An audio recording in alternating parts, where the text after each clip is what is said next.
Crack a bottle, let your body waddle. Crack a bottle.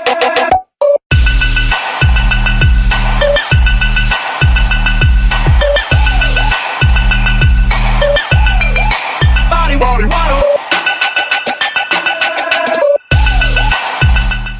What is going on, Crimson City? My name's Crimson CBAD, and I'm coming to you today as the coach of your Detroit Steel Wings. If you guys are excited for this team builder prep video, please smash that like button, and as always, if you're new to the city, hit that subscribe button. If you don't like this content, dislike it, but be fair to me. Give me a reason why you didn't like it down in the comment section below. So, reflecting on last week's battle against Hayden and the Sacramento Sea Kings, it was a good game. It was a good game. I felt good at the end of it. I didn't feel as good as I should have because I always want to win in these battles. But I did not anticipate, and this is my fault for not planning it. The Electros got sacked off too early, and the Rose Red got sacked off too early.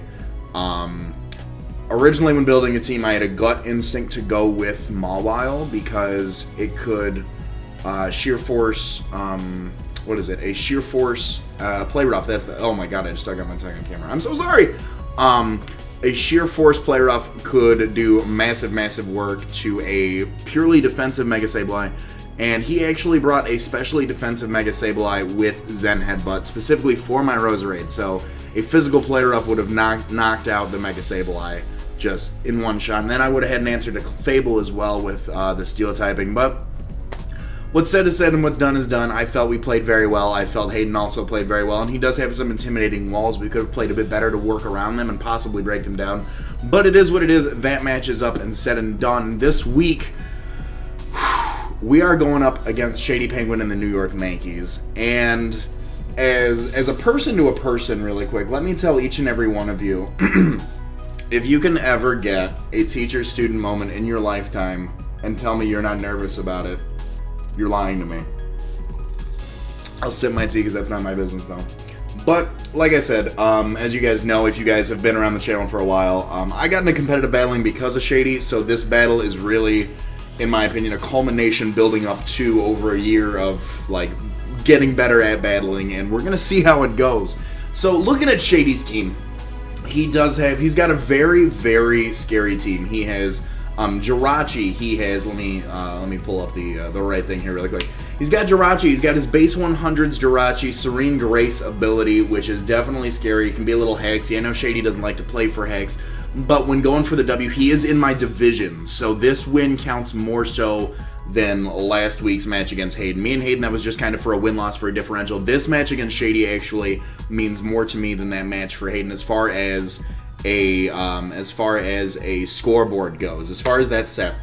He does have the Rotom H. Rotom Heat does boast very impressive defense stats, both being 107 and a special attack stat of 105. Levitate is definitely something that I do not enjoy because I do have a Crocodile on my team should I choose to bring a Scarf Crocodile. He's got Zygarde. Zygarde has a monstrous base attack of 100, a base defense of 121. Aura Break only really comes into effect for the Xerneas and Yveltal, but we're not bringing either of those because we don't have those. But it's definitely scary. It's so fat. It's so fat. Its special defense is base 95, which does mean I do need to hit it specially with an Ice type move if I want to knock this thing out because it's just monstrous. He's got the Hitmontop, which also, let me take a look here. I'm not looking at the right stats. I'm not looking at the right stats. But Hitmontop's scary. It's got Intimidate. It's got Technician, I also believe. Gets access to moves like Fake Out, Bullet Punch, Rapid Spin. AV Hitmontop is definitely something to always consider. You guys saw last week he brought Red Card Hitmontop. That's absolutely nasty. Let me mention Subcoil Zygarde is also a real thing. I do have a lot of threats on my team, though, that would hopefully prevent a Subcoil Zygarde. Red Card Hitmontop is something I could somewhat anticipate. I know it's not. It's very situational. But we do have a couple Mons on our team that once they get behind a sub, it is hard to break. So with a red card, it will definitely help him out a bit. Miss Magius. Oh my lord, Miss Magius is so scary. Another Levitate user, so that's something I have to keep in mind if I try to go for a Moxie, a Scarf Moxie sweep. This thing is absolutely... What are its base stats? Oh my lord. Oh my lord, what are its base stats? It's absolutely terrifying. You can go for sub Miss Magius, you can go for Specs Miss Magius, Scarf Miss Magius. It's just absolutely It's absolutely bonkers how incredibly intimidating that thing is. Mismagius. 105 base special attack, 105 base special defense. Its defense is nothing whatsoever. So a knockoff pretty much one-shots it, assuming it's not Sash Mismagius. But he's got Alakazam. Alakazam is terrifying. 135 special attack, 120 base speed, faster than anything on my team. It's got Synchronize if it wants to. It's got Inner Focus to prevent flinching, even though I don't have many fake-out users. I think I've got the Infernape. And then he's a base speed of 120. Like I said, faster than anything on my team. Magic Guard ability, definitely something scary. It tops out at 189 without a choice item. It's absolutely disgusting. Absolutely disgusting. And we saw that Alakazam definitely... Am I thinking of something else? Am I thinking of something else? No, Alakazam did put in work last week for Shady. It did. It absolutely did.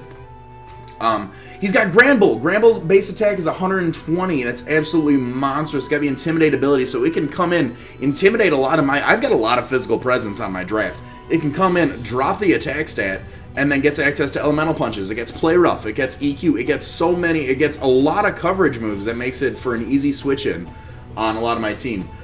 He's got Rhyperior. We drafted Rhyperior last season. That thing one-shotted a defensive Venusaur. Granted, it was a crit. It was a crit. But that thing's monstrous. Base attack of 140, base defense of 130. Oh my gosh, though. Oh my gosh. I don't think he'll bring it. I do have a lot of answers to Rhyperior as far as special bulk that is 4 times super effective. He's got Sharpedo. Sharpedo's a favorite Pokemon of mine. I love any Pokemon in the UU tier. Sharpedo, Speed Boost Sharpedo definitely is something scary that I want to keep an eye for. I do have preparation for it. I'm stuttering, the nerves are getting to me. He did franchise Sakura the Milotic, and that's another thing. If you guys did watch anything with our PGL, you know we drafted Milotic specifically because of the work Shady put in with that. Base special attack of 100, base special defense of 125, Marvel scale, amping that defense up by 1.5, I believe. If it does get activated. Competitive for any of our Intimidate users should we decide to bring something like an Intimidate or Raptor set. And then he's got Mega Venusaur. Oh my gosh. Oh my gosh. That thing, you can only hit that thing super effective with Flying or Psychic. Other than that, it tanks hits from stuff like Charizard X and Infernape. And it's absolutely disgusting. So, before I keep rambling about his team, I'm going to kind of go into the breakdown on my team. And my hair is in my face, kind of, sort of. I apologize about that. So, I'm going to switch over to our team right now. Looking at this week, our first mon that we are bringing is going to be, and let me pull up my notes over here just so you guys know my thought process on this. We're bringing Choice Banded Post-Hardcore the Staraptor, Reckless Ability, Brave Bird, Double Edge U-Turn, and Quick Attack. 4 in HP should we need to come in on rocks in extra time and outspeed something. 252 attack, 252 in speed, Adamant Nature. Looking at his team, now this thing with a Banded Brave Bird, OHKO's a bold max defensive Venusaur, if I did my calculation right. Let me run that again so I don't sound like a complete fool while recording this.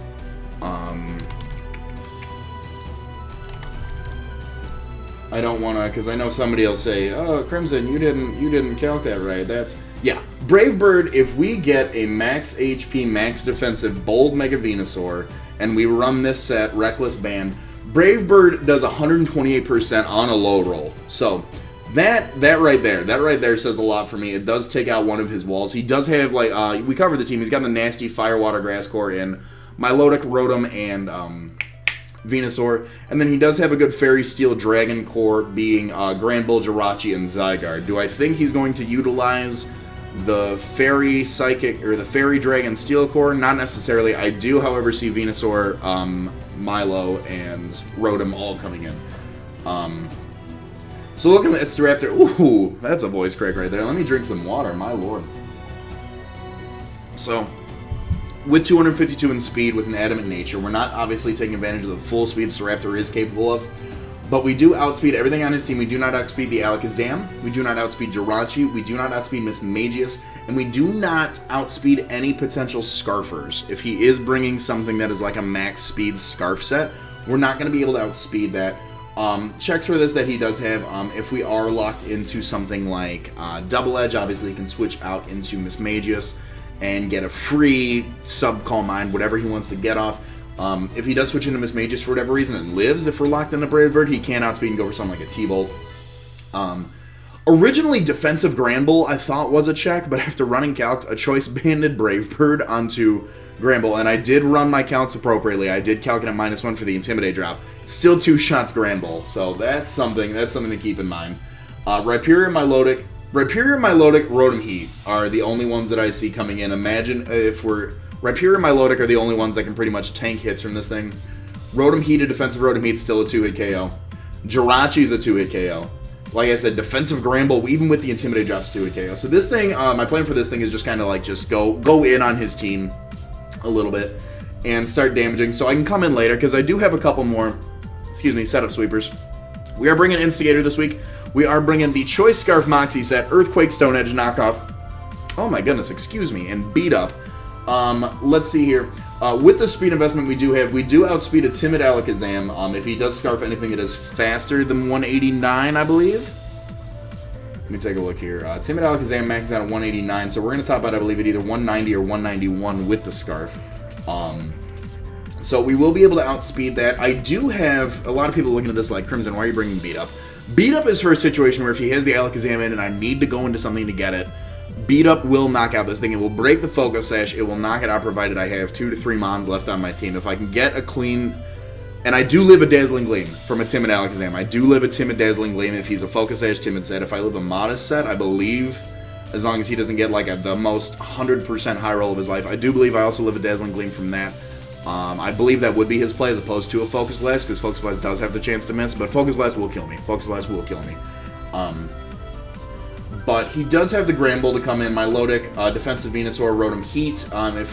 If we're locked into EQ, Rotom Heat can definitely just come in, get a free overheat off on us, whatever it wants to do. We do have EQ, like I said, just for hard-hitting stab. He does have the immunities in Rotom. He does have the immunity in Mismagius as well for that, so that's something we got to keep in mind. Knockoff for the utility, Stone Edge to hit things like the Rotom Heat.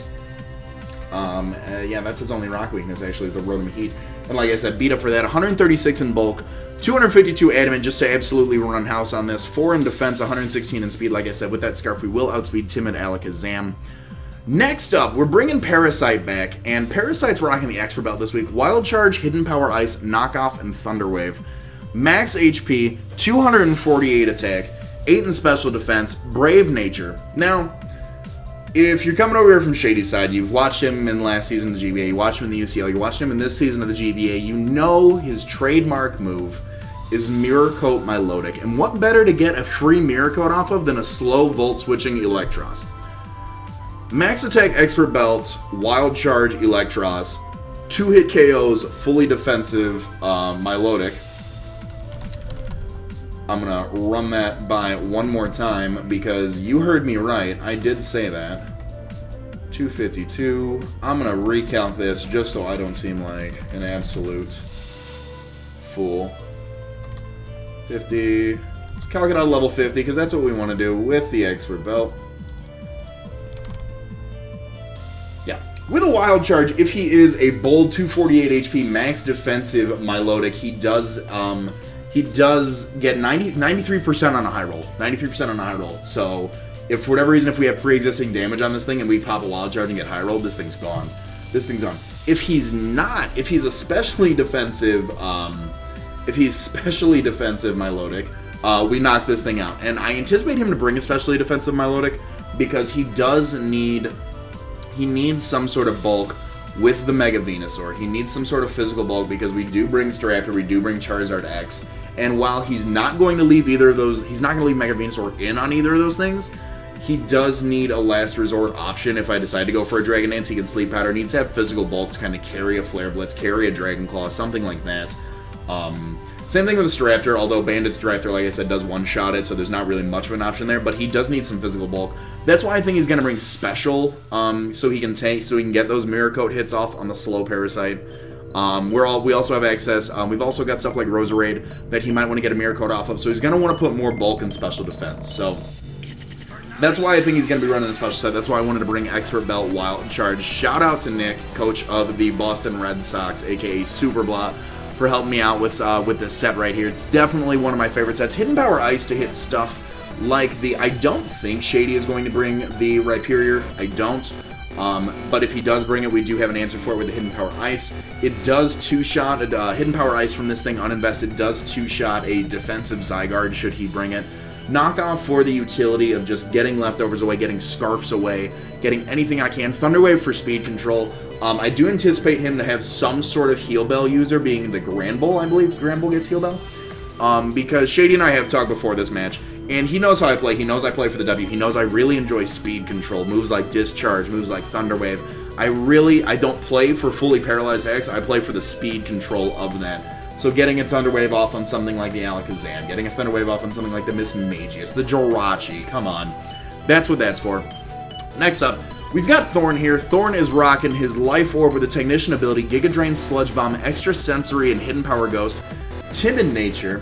With a Timid Nature, we are actually outspeeding the, not Scarf Rotom Heat, we are outspeeding Hitmontop. We are outspeeding Granbull, Rhyperior, Milotic, and Mega Venusaur. So we're outspeeding over half of his team right now, barring a Scarf user. We do have Giga Drain on here for recovery. We also have Giga Drain on here to hit the Milotic and the Rhyperior and the Sharpedo super effectively.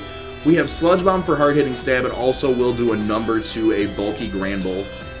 We have Extra Sensory here for the Mega Venusaur. It is also going to hit the Hitmontop super effectively. And then we have Hidden Power Ghost here for not only Jirachi, but Mismagius as well. A Technician boosted Hidden Power Ghost will do more than a Shadow Ball. I believe it's almost a 10%, a 5 or 10% difference. But that 5 or 10% difference does matter when it comes down to stuff like this. Nothing too much to say here. Max Special Attack, 4 in Special Defense, just to give it a little bit more bulk. And then, like I said, with that Timid Nature, we do outspeed over half his mons, barring a Scarf user. Next up is our team captain, Saphira, the beautiful Mega Charizard X, with a very standard set, Dragon Dance, Flare Blitz, Dragon Claw, and Roost. We are running an Adamant Nature, 44 in HP, 252 in attack, 212 in speed. After the Rhyperior and after the Milotic are gone, I believe a +1 or 2-hit KO. Everything on his team, provided it's not specifically set up for a wall for this thing. Again, being the Milotic or the Rhyperior, but like I said, I really feel like Special Defensive Milotic is coming this week, if he does bring it. The 212 in speed, actually, with an Adamant Nature, gives us that extra 10% in attack, so we can just run shop. And with the 212 in speed, we're rocking out at 147. We are outspeeding by 1 point an Adamant Max Speed Zygarde. And that's very situational, but everything else on his team, I wasn't going to outspeed stuff like Alakazam. I wasn't going to outspeed. There was no reason to put myself in a 252 max speed Jolly position. Because looking at his team, the only thing that I could really try to outspeed is, I don't need to outspeed the Rotom. Rotom can't touch me. I'd speed type of Jirachi. There's no point, because it's probably going to be Scarf. Zygarde, yes, I can outspeed the Hitmontop every day. I can't outspeed Mismagius. I can't outspeed Alakazam. I outspeed Granbull, Rhyperior every day of the week. Sharpedo can kind of touch me, I guess, if it gets some crunches off. Waterfall's a neutral hit on me as well. Milotic I can outspeed, Mega Venusaur I can outspeed. So really the only thing I wanted to make sure I could outspeed, I don't think he's going to bring Jolly Zygarde, because Zygarde's already frail enough as is. It does need some sort of physical presence to go that way. And that's if he does bring like a Dragon Dancing set for that. 252 in attack, will run shop. Flare Blitz for a lot of his mons. Dragon Claw just because I don't want to lock myself into Outrage for whatever reason. Next up, we are bringing Winchester. Winchester's going to hit the field this week, and I'm super excited about this set, actually, as well. We are bringing Substitute, Pain Split, Nightshade, and Will-O-Wisp Dusclops, holding the Eviolite, max HP, max defense, 4 in special defense, with a bold nature. Defensive Mega Venusaur, non-offensive Mega Venusaur, non-offensive Milotic, non-offensive Rotom Heat, the core I predict him to bring, cannot break the sub. Even from a knockout from Mega Venusaur, getting rid of my Eviolite, it does not break my substitute. The only thing out of that Fire, Water, Grass core, provided they're all defensive mons, that can break my sub, is a high roll from an overheat from Rotom, a high roll from an overheat from a Rotom Heat. So, and that barely breaks the sub on a high roll. So, substitute just to get behind that. Pain Split for the recovery. Nightshade, he has actually no normal types on his team. So, Nightshade is just guaranteed 50, 50, 50 damage each time. Will-O-Wisp to burn. I was debating between Will-O-Wisp and Toxic, and the only reason I didn't go with I went with Will-O-Wisp because it can do a bit more to his physical mons. I would have really liked Toxic, but the thought of Mega Venusaur coming in and just going for Synthesis is what really deterred me from that, because I can go for a Toxic, doesn't affect Mega Venusaur. I can keep clicking Nightshade, and I can keep clicking Pain Split, but he can keep clicking synthesis, and it just didn't make sense to me. As much as I wanted to be able to sit behind a sub and kind of toxic wear down his team, so something like Staraptor or Gator or Charizard could come in and sweep up, that is not the case. So, all that being said, guys, that is our matchup for Week 2 of the GBA. Like I said, going up against Shady Penguin and the New York Mankeys. If you guys are excited, feel free to hit that like button. As always, if you're new to the city, hit that subscribe button. If you didn't like this team builder, you feel free to dislike it, but be fair to me. Let me know in the comment section below what you didn't like about it. All that being said, my name's Crimson CBAD. I will see you guys in the battlefield. Later.